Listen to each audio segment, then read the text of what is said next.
Salut à tous, bienvenue encore sur Develop Africa. Je suis persuadé que l'Afrique est en train d'évoluer. Je suis persuadé que l'entrepreneuriat est en train de se réveiller. Je suis persuadé que nous les Africains, on est en train de faire de plus en plus de gros investissements. Je suis persuadé que nous les Africains aujourd'hui, on devient des leaders responsables.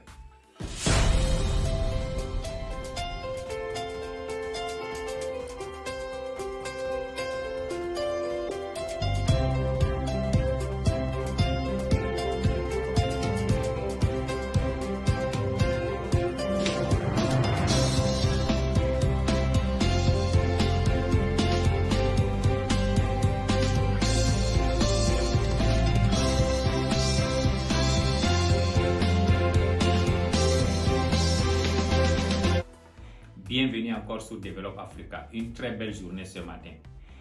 Alors aujourd'hui, on va parler de la saison.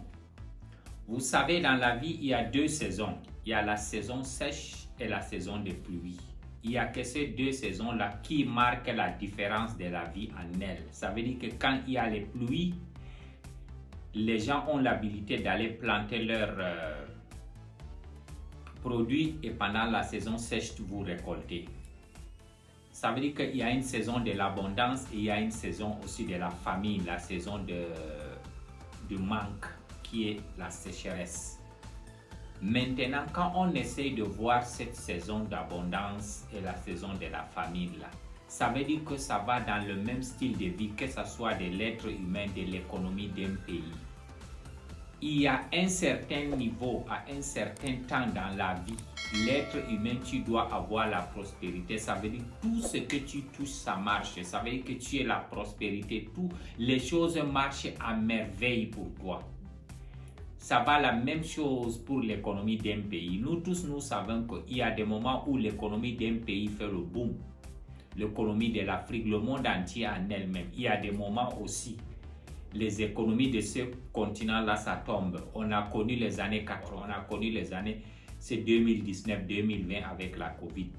Les économies ont chuté, beaucoup de gens ont perdu leur société, beaucoup ont perdu leur vie, beaucoup ont perdu des familles, beaucoup ont perdu les amitiés. Ça veut dire que les gens ont tout perdu dans ce monde-là. Chaque fois qu'il y a la sécheresse, qu'il y a la famine, qu'il y a le manque, ça veut dire qu'il y a un problème d'économie, la crise, ça veut dire que les gens perdent.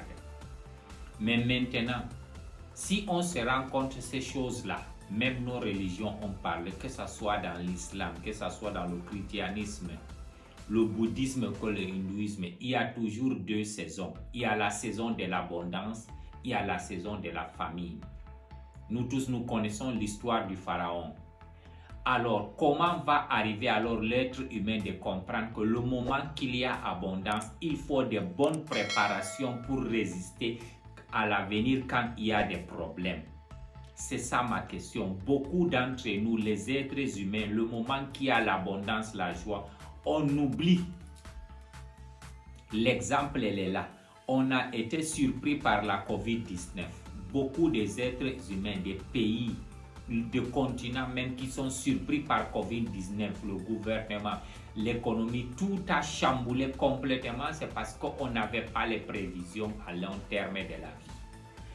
Et la vie en elle, où on veut, on ne veut pas. Si on n'a pas de prévisions, on n'a pas prévu à long terme, on n'a pas prévu le moment qu'il y aura la sécheresse ou la famine, le moment qu'il y a les difficultés, l'être humain va succomber. Tu serais obligé de faire des choses que tu n'aimes pas. Je vais vous donner un exemple d'abord de l'être humain. Si l'être humain est en train de travailler, faire un business, il prospère, il achète des terrains, des voitures, il met une vie extravagante, sans toutefois planer que dans le cas où cette chose-là, ça ne marche pas, la personne a quand même des réserves qui vont l'aider à traverser ces moments difficiles-là. L'être humain arrive à un certain niveau qu'il est bloqué, tu es obligé de compromettre. Souvent, tu enlèves même ton terrain ou ta maison ou tes voitures. Tu vas les vendre à un vil prix où tu ne peux même pas t'attendre. Ça veut dire que ce genre de compromis-là, ça veut dire que le moment qu'il y avait l'abondance, l'être humain n'a pas su comment investir, comment garder, comment faire à ce que quand le moment, les choses seront difficiles, la personne va résister. Ça va directement sur nous les êtres humains, et spécialement les Africains, mesdames et messieurs. Beaucoup de gens, vous voyez, à un certain niveau, ils étaient dans la prospérité. Les gens, ils gagnaient tout. Les gens savaient que cette personne-là a réussi. Mais à un certain niveau, quand tu vois un certain moment de difficulté arrive, cette personne-là ne peut même pas survivre. On se demande, mais qu'est-ce qui est arrivé? C'est parce que cette calcul, cette capacité-là, cette éducation de base pour comprendre quand il y a l'abondance, il y aura les mêmes années de l'abondance que tu auras. Tu auras les mêmes années aussi de difficultés. Ça, c'est clair dans la vie, ça, c'est écrit.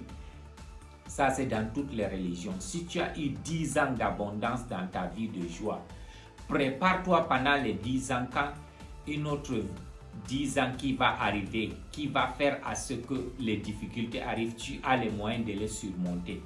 D'autres pays aujourd'hui, qu'on dit que ces pays sont riches, c'est parce qu'ils ont mis un système de gérer de l'abondance qu'ils ne vont pas à l'excès pour garder le moment de difficulté, qu'ils sortent pour remettre les choses en marche. C'est ça la vie, c'est ça l'intelligence. La prospérité, c'est pas gagner et tomber. La prospérité, c'est de gagner, maintenir et continuer à gagner. La différence entre le riche et le pauvre, c'est quoi? Le riche, quand il continue à grimper, il ne recule pas. Mais le pauvre recule. Maintenant, toi, comment tu vas faire pour gérer l'abondance? Quand Dieu t'a béni, ce qui est sur toute personne dans ce monde-là, il y a un moment où cette personne-là va chercher et arriver à un niveau où tout ce que cette personne touche, ça marche. Mais maintenant, est-ce que cette personne-là a compris comment maintenir cette gloire-là, cette grâce-là? Parce que si on t'a donné la grâce, tu as eu cette grâce, il faut savoir la maintenir et la conserver, la faire fructifier et la faire avancer. Mais beaucoup de gens ne parviennent pas. Alors pourquoi quand il y a la saison de l'abondance, les gens sont emmerdés, ils ne veulent pas avancer, ils ne veulent pas comprendre? Moi, j'en connais beaucoup de gens qui avaient des succès à un certain niveau, mais quand tu les vois avant de leur mort, tu te demandes, est-ce que c'était vrai qu'ils avaient le succès? Qu'est-ce qui est arrivé? Qu'est-ce qui a fait que ces gens-là, ils sont tombés, ce succès-là est parti? C'est parce que quand tu as de l'abondance, souvent tu n'écoutes pas les gens. Tu dis que tu penses que tu es plus intelligent que tout le monde, tu n'écoutes pas les conseils, tu n'as pas de système de capacité, parce que quand il y a l'abondance, tu dois créer la capacité de conservation, la capacité d'investissement, tu dois créer la capacité d'avancer loin, tu dois créer la capacité de voir les 10 autres années. Si dans le cas, ce genre de choses-là ne persiste pas, comment je peux faire à ce que je vais survivre? Si l'être humain n'a pas de capacité, c'est difficile d'avancer. La deuxième chose la plus mondiale dans ce monde-là, il faut avoir des relations. Parce que quand tu as des relations, tu as conçu de bonnes relations avec des bases de vraies amitiés. Le moment où les choses sont difficiles, les gens seront avec toi. Donc quand il y a le moment de l'abondance, bénis les gens. Il faut donner, il faut aider, il faut responsabilité, investir sur les gens. Le moment où les choses sont difficiles, tout le monde serait avec toi. Même comme tu as bien préparé ta saison sèche, mais les gens toujours amèneront l'eau pour t'arroser. Essayons de nous réveiller, mesdames et messieurs. Bienvenue encore sur Develop Africa. La chaîne, elle est en train de grandir. Je remercie à tout le monde qui regarde notre chaîne. Si vous avez des vidéos ou si vous avez aussi des topics qui sont vraiment importants qui vont développer l'Afrique, veuillez nous aider, veuillez nous contacter qu'on va essayer de partager. On dit la connaissance se partage. Si tu ne partages pas la connaissance, on ne peut pas avancer. Si aujourd'hui là on est dans la lumière parce que Thomas Edison a eu une idée, il l'a pratiquée, il l'a partagée avec les autres, comment ça marche, c'est pour ça on respire. On doit partager les idées. C'est ça le développement de l'Afrique. Souscris toujours sur ma chaîne YouTube. Il faut aller sur ma chaîne YouTube Develop Africa. Tu souscris, tu likes et tu partages. C'est ça qui fait développer l'Afrique. Merci beaucoup. Merci beaucoup.